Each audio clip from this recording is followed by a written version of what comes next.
That's perfect. Well, Dr. Kujawa is so rich as you're talking. I can feel your spirit and such a passion for it. You're describing, I'm getting the image of course, how the whole journey began with a split image of the feminine being only at the extremes.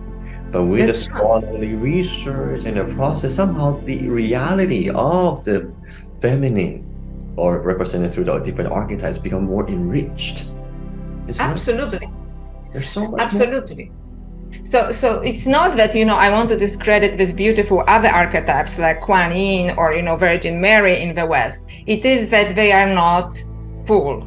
They are not, So, and I think that they were kind of brought into life simply because of another polarity between the masculine and the feminine.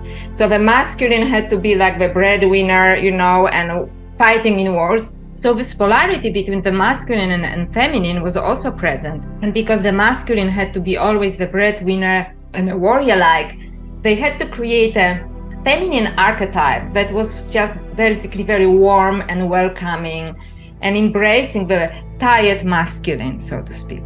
But I think, and it is my personal opinion that I express in my book, it is that this kind of rigid division between masculine and feminine is very unhealthy. Because not every man wants to be a warrior and not every woman, wants to be a mother, for example, right? And it kind of splits our psyche in half. And actually, a very famous Swiss psychologist, Carl Jung, was talking about the fact that each woman and a man has masculine and feminine elements in them. And that the part of, becoming a fully human person is to balance the feminine and masculine within our psyche, within our body.